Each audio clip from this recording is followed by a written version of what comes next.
I have that accumulated experience in diplomacy. I know very well the African Union for having attended most of the events there for the past 2 decades. So I think I have, the profile and the necessary experience to take on that position. Now, looking at East Africa, we are told that Kenya has presented its former Prime Minister, Raila Odinga. Is this not perhaps something that is going to divide the region?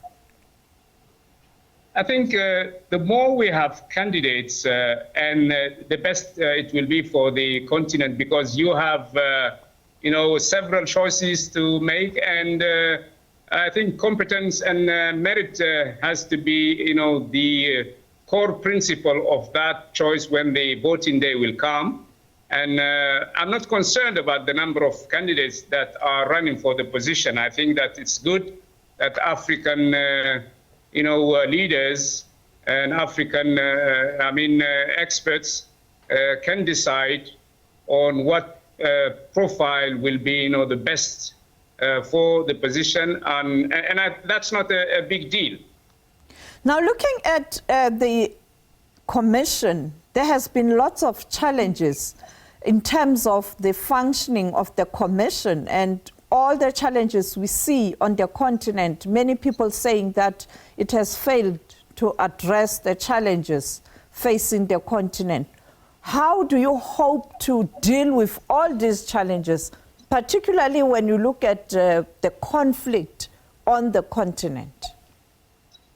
You are right in saying that the implementation level of the decisions made by the Assembly of Heads of State is not that high. If you look at the first 10 years plan, the experts that have drafted the report, the evaluation report, said that only 37% of the decisions have been implemented. So there is really, let's say, a lot to do to improve that record.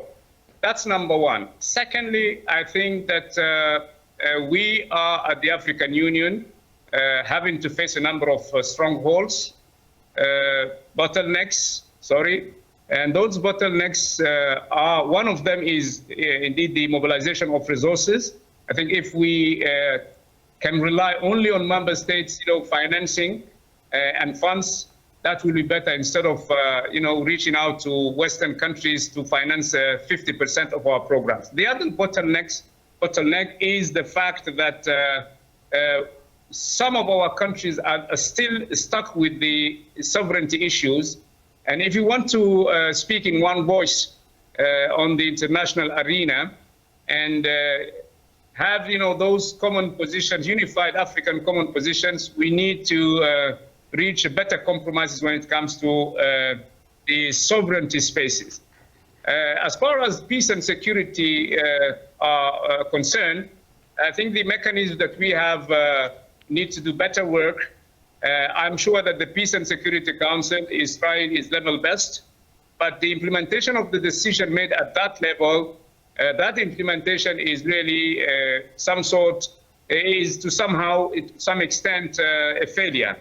And then we have also to empower, other mechanisms that have been enacted, such as the East African Standby Force.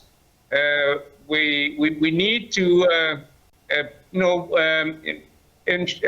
put forward better engagement rules in conflict prevention, conflict resolutions. We need to focus mainly on how, to avoid those unconstitutional changes of governments in some countries. There are so many challenges, but I think the mechanisms are there, the policies are there. What is missing is the implementation level. I think the Commission has to improve that, and I will make sure that the relationship between the Commission and member states will be, more proactive. And I will make sure that also the Commission, focus on the implementation rate of the decisions that the Assembly and the principals, make. That's, one of the top priorities. Then you have the staff of the Commission. We have today 1,380 personnel at the Commission. And we need also to improve their status. We need to have a better visibility for their career. When you treat your personnel better, you will certainly have better efficiency in the way they work and the results they reach.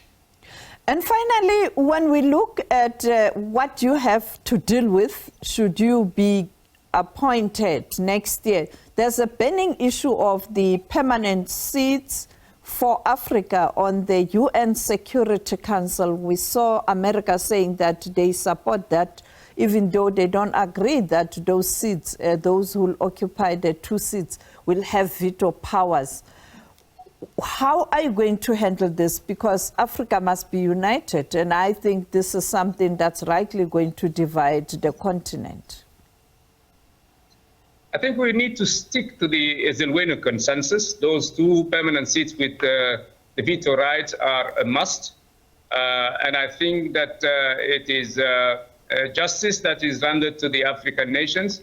That justice is something that is legitimate, and we will fight for it. I think that now the mindset is changing. Many countries, the P5 and others who were opposing those reforms at the Security Council are now changing the course of their mindset.